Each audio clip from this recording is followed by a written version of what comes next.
नमस्कार, मैं हूँ प्रियंवदा तिवारी और आप देख रहे हैं तिलक पत्रिका। आज हम आए हैं बाबा कीनाराम की तपोस्थली पर।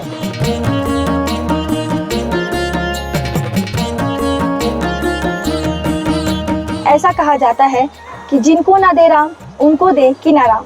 बाबा कीनाराम के तपोस्थली पर एक त्रिकुंड भी है जिसमें स्नान करने से चर्म रोग के साथ साथ आपको अगर संतान की प्राप्ति नहीं होती है तो आपको संतान भी प्राप्त होता है और सारी रोगों से मुक्ति भी मिलती है।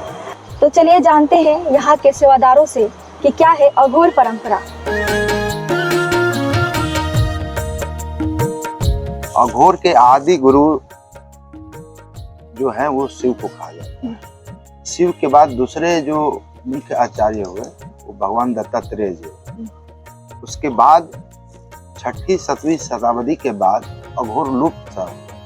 उसके बाद बाबा कीनाराम जी ने अघोर को पुनर्स्थापित किया, इसलिए इनकी इतनी महत्ता है।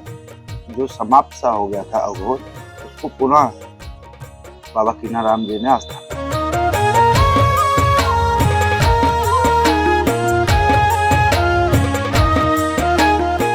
कीनाराम जी अनादिकालों से वो एक मनुष्य के रूप में थे।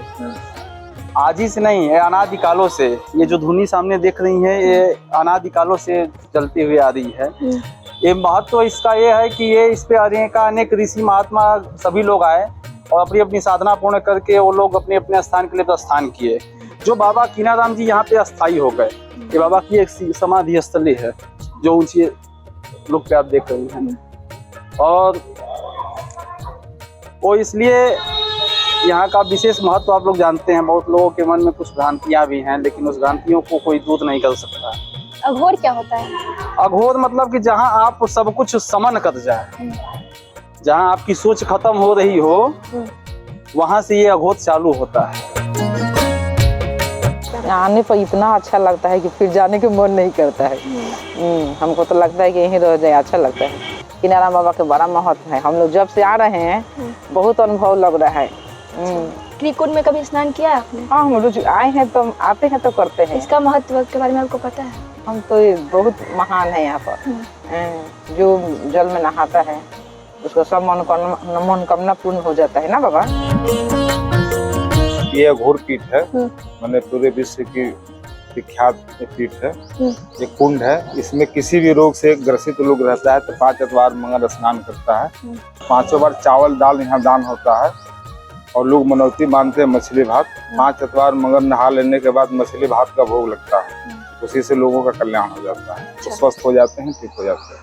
और मतलब बाबा कीनाराम का क्या महत्व है? लोग बोलते हैं जिनको ना दे राम उनको दे कीनाराम। हाँ, जो न दे राम वो दे कीनाराम। यहाँ शिव की नगरी है, साक्षात शिव स्वरूप बाबा कीनाराम जी हैं। जो भी भावना अपना लेके आते हैं लोग, यहाँ से मांगते हैं लोग, वही मिलता है। यहाँ भाव की पूजा होती है।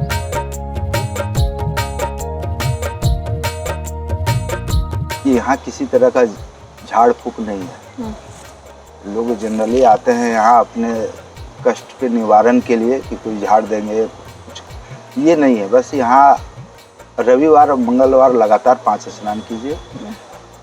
उसका जो विधि है, फर्स्ट स्नान के बाद वस्त्र छोड़ देते हैं। गंडा ताबीज जो भी इस तरह का सामान है वो यहाँ त्याग देते हैं, कुछ धारण नहीं करते हैं। बस यहाँ धारण करना है तो विभूति लगाते हैं, परिक्रमा किए। एक साधु खाने का जो सीधा है वो दान करते हैं, और दान में सिर्फ यही करते हैं।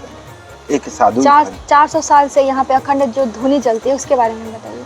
ये बाबा कीनाराम जी के लगाए हुए धुनी है। जो मसान या जली लकड़ियाँ जो है बची हुई, वो लकड़ी यहाँ लाई जाती है और उससे ये अनवरत, जब बाबा जी जो हैं 1601 में उनका जन्म हुआ था। उसके बाद पता नहीं कब वो, फिर इसकी पूरी कहानी है। माता हिंगलाज भवानी के यहाँ गए और उन्होंने इस स्थान के बारे में उनको बताया था कि मैं वहाँ यंत्र रूप में निवास करती हूँ। अब मेरा काशी निवास का समय आ गया है, ऐसा उन्होंने कहा था। और उसके बाद बाबा जी यहाँ आए, तब से वो इस स्थान को पुनर्स्थापित किए।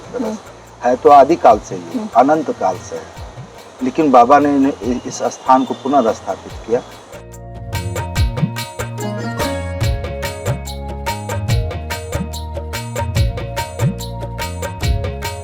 बाबा कीनाराम की तपोस्थली वाराणसी से मैं प्रियंवदा तिवारी, देखते रहिए तिलक पत्रिका।